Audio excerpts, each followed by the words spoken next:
It was arguably the worst party he had ever attended. Not that there was an impressive number of such things to compare it with, granted, but the night was nonetheless fast becoming unbearable. Around him, his classmates seemed to be having an enjoyable enough time. Slughorn had brought a half-vampire friend of his, and the novelty of it was amusing to a number of students.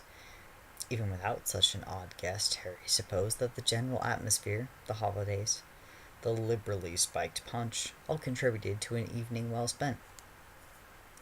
Which didn't explain why he was up against the back wall glowering at Cormac McLagan. He'd come alone, in the end uncertain over whom he could have asked without causing more of an uproar than he was comfortable with. His abortive attempts to go with Hermione and nip the nonsense in the bud had proven a spectacular failure, compounded by the fact that her secret date was in fact the very person she had only weeks ago called vile. While he didn't seriously entertain becoming romantically involved with Hermione, as if there weren't enough drama on that front, it was nonetheless a shot across the bow of his ego to be turned down by his best friend. Self-pityingly, he thought back on the only other quasi-dates he had been on, with Parvati and Cho. He sighed. The looks Romilda had given him that day in the library, regardless of her reasons, were something that deserved consideration. It was wrong, sort of. He knew that. With Ron spending every available moment playing hide-and-seek with Lavender's tongue, why couldn't he have a bit of fun as well? Idly he supposed he could have asked Luna. It was a shame he hadn't thought of such earlier. She was sweet and friendly, if not entirely there. He wondered if her own special sense of the world might come out in other ways, should the opportunity arise. He shook his head, a little disgusted at going down that particular avenue in a room full of people. He looked at his watch. It had only just gone 9. He had another 3 hours to kill. Perhaps 2 if he wanted to leave without being singled out. Damn it, but he was horny. It seemed everywhere he went these days, witches he had looked at twice at were suddenly blossoming before him and then throwing themselves on other blokes. Ginny was all over Dean, Lavender was with Ron, and here he was alone, while Cormac the human squid spent the evening pawning at Hermione. Not that she doesn't deserve it, he thought uncharitably. He smiled slightly. As Cormac's attention was forced away from Hermione, a burly 7th-year Ravenclaw pushed him away. The two suddenly engaged in a silent, if clearly heated, debate.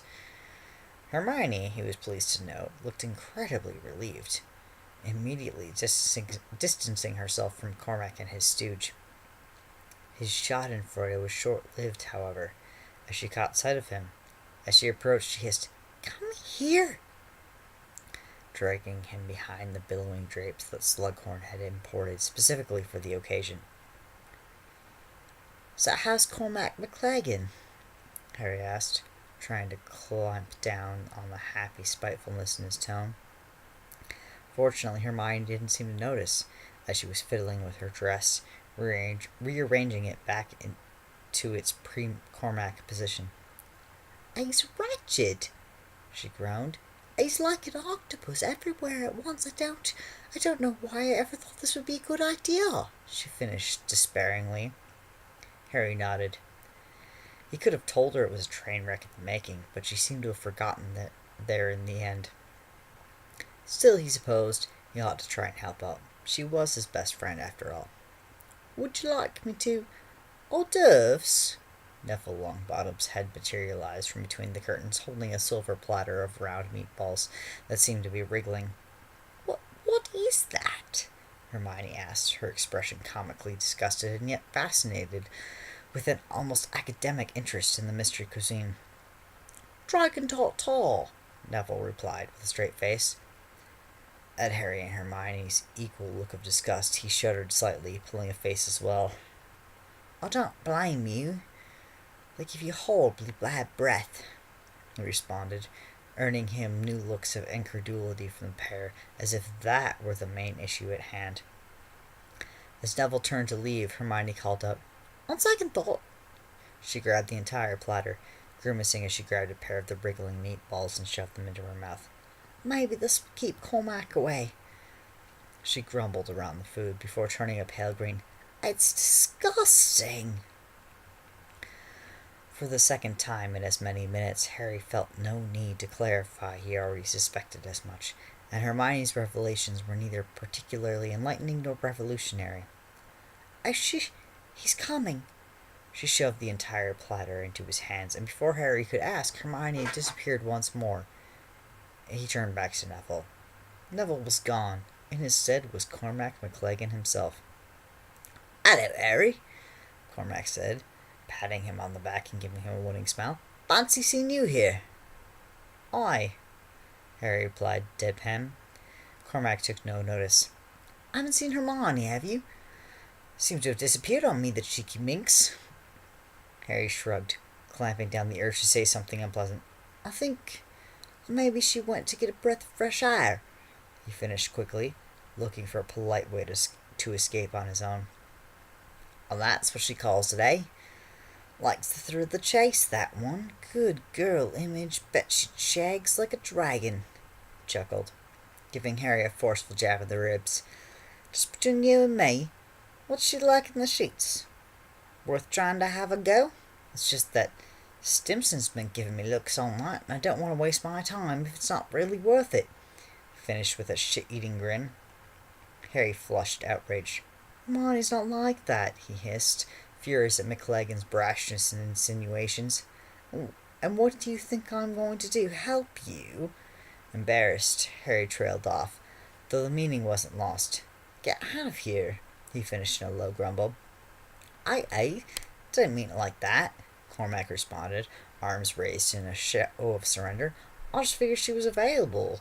She came with me, didn't she?" "Didn't know you had called firsties," Cormac nodded, as if acquiescing. "Stimson's in it, then?" "First," Harry sputtered. "I'm not... That is, she were not..." Harry then noted a rather unnerving gleam in Cormac's eyes. Well, it's something then. Glad we cleared that up. What are those?" "These?" Harry asked, looking at the still squirming lumps. "Oh, dunno. Something special Minister sent. Delicious, though." Cormac nodded absently, grabbing a handful for himself. "Rufus is a capital bloke. Going hunting with him in a week's time. I'll send you your regards." Harry nodded, cheering as Cormac ate first one lump of raw dragon and then another. Hopefully, between him and Hermione, the two would kill one another with their breaths. As Cormac indulged in a third helping, Harry turned to leave, bumping into another figure as it came back behind the curtain. "Hello, Harry," whispered a low, husky voice that immediately caught his entire attention. Stepping forward towards them was Romilda Vane, wearing a tiny black dress and a pair of black heels that pushed all her assets forward. And what assets they were!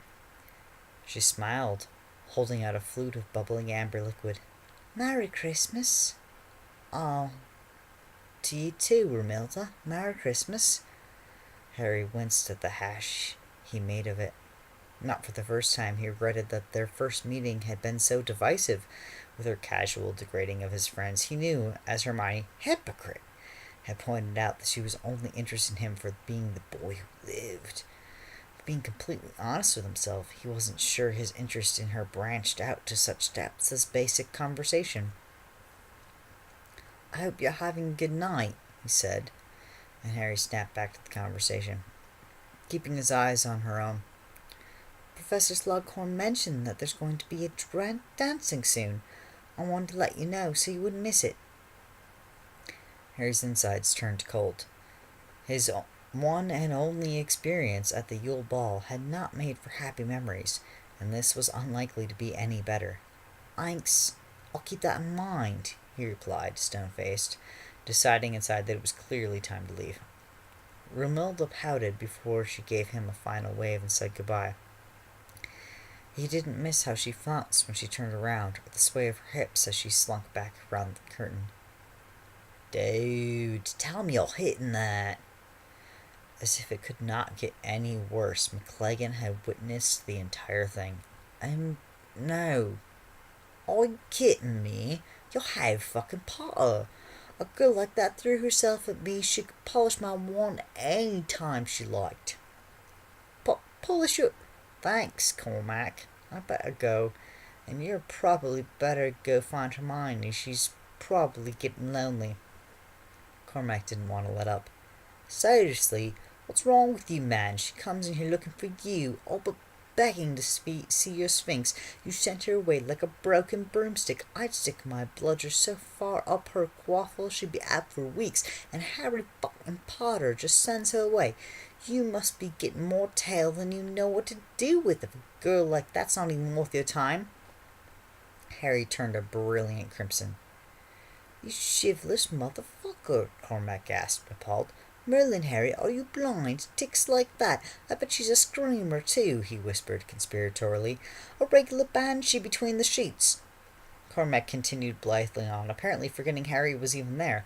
If she came up to me, practically falling on her out of her top, I'd make the Hogwarts Express and railroad the bitch. Harry wanted to disappear entirely, just fade into the curtains. It's not that simple, he hissed, looking around frantically to make sure nobody was overhearing this mortifying conversation. Seeing nobody, he opened the curtains, eager to escape. Ah, Mr. Potter, there you are lurking in the shadows as always. A word, please. Harry winced. For a moment he was overcome with temptation to pull out his wand and see if he couldn't just off himself there and there. Snape had no doubt heard every word. Yes, Professor, he replied, schooling his face as best he could to survive the coming onslaught.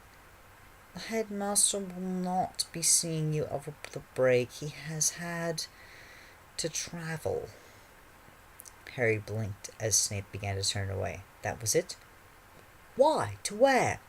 Harry cursed himself. At his treasonous mouth gave Snape a reason to turn back around, glaring at him as if he were a particularly vile concoction under his boot. That is none of your concern, Mr. Potter. If you have any more inappropriate questions... Harry didn't, and Snape turned away, his cloak billowing in customary Snape fashion. Sir, maybe you want to tap that instead? What? You don't think... Harry felt ill at the notion, his stomach churning at the very idea that he would want anything to do with Snape, let alone... Whatever, Cormac replied with a nonchalant shrug. It's just if sex on heels don't interest you, I figured maybe you're interested in greasy guys.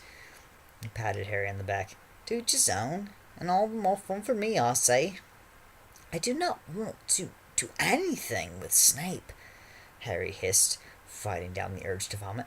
Of course I know Romilda's attractive, but it's complicated, okay? Complicated my balls. She's not attractive, she's smoking like fiend fire. Look, it's simple. You're Harry fucking Potter, am I right? Now, how I'd say it, but nothing. You're Harry fucking Potter, Slayer of the Basilisk. How did... That is, Damn right you did. And you took on the dragon, fucked up you-know-whose shit more times than you can count. Harry took a moment to note the absurdity of saying you-know-who and shit in the same sentence, before nodding slowly. Right, so if Harry fucking Potter can do all that and then some, then he can get his shit together and get him a piece of ass that's practically begging to be taken. Am I right? Well, I'm right, you better believe it. Handle it, Potter, handle it. It's not so... Handle it. Harry closed his eyes, trying to block out the massive humiliation assaulting his sentences. There had to be some way to shut McLagan up, and yet it would be nice to get a girl. Even one who didn't really care about him so much as who she thought he was. Whatever, Cormac, fine. What do I do so you leave me alone? That's my man, McLagan shouted, earning a few looks and giggles from those around as he pounded on Harry's back once more, sending the smaller boy staggering. Then, before Harry could react, he pushed him forward, sending him tumbling towards the center of the floor. Catching himself, Harry looked around. Slughorn waved and gave him a beaming smile. Everyone, for that matter, seemed to be looking at him. Harry returned a shaky smile, moving out of the spotlight toward the table in the back. He needed another drink. Shaking, he poured a glass. He was going to have a drink, say thank you to Slughorn, and then spend the next few hours in the security of his dormitory plotting a bloody revenge on Cormac McLagan. He drank quickly, gulping down the slightly spicy punch as though he were parched. Finishing it, he decided to have one more. Pour me one too. A voice, accompanied by a soft touch on the arm, made him turn. Of course. It was Romilda, giving him a doe-eyed look as she held out an empty glass. Behind her, a few meters away, and also utterly unsurprisingly, was Cormac, making an obscene, unsubtle gesture with his hips while giving Harry a massive thumbs up. Damn him if Cormac was going to make him look like a complete idiot in front of everyone. Yeah, no problem, he replied, looking back at the girl in question. Having a fun time? He asked, feeling lame for asking such a question, but not really sure what to do. Romilda shrugged, the tips of her hair just barely touching her bare shoulders. It's been all right, she replied, jerking her head toward the group of fourth-year girls he'd noted earlier. But Stevens, he's ever so dull, Harry. Not like you. Harry fought back a gulp. He'd never said more than 10 words to Romilda, and he wasn't so dense as to not catch on to where she was going. I'm sorry, he replied, at a loss. She giggled. It's not your fault. I just was hoping you might like to chat for a bit. It's such a shame we don't interact more outside our own year, even in our house. I think we should do something to change that. Harry nodded, handing her back her drink. We had a dueling club back in second year, but it didn't turn out so well. Still, maybe they should try something like that again, or anything really. Just a way to get people to mix more.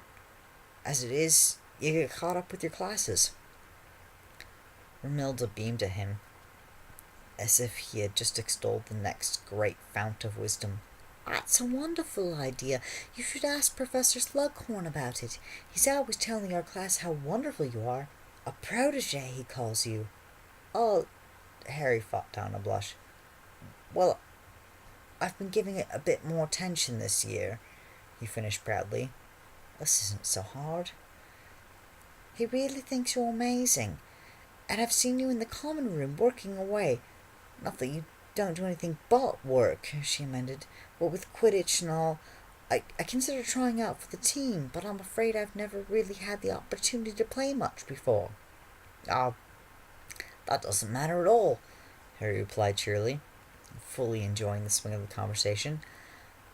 I'd never played a day in my life until I came to Hogwarts, and Ginny's brothers never really let her play with them. Picked it up herself, mostly.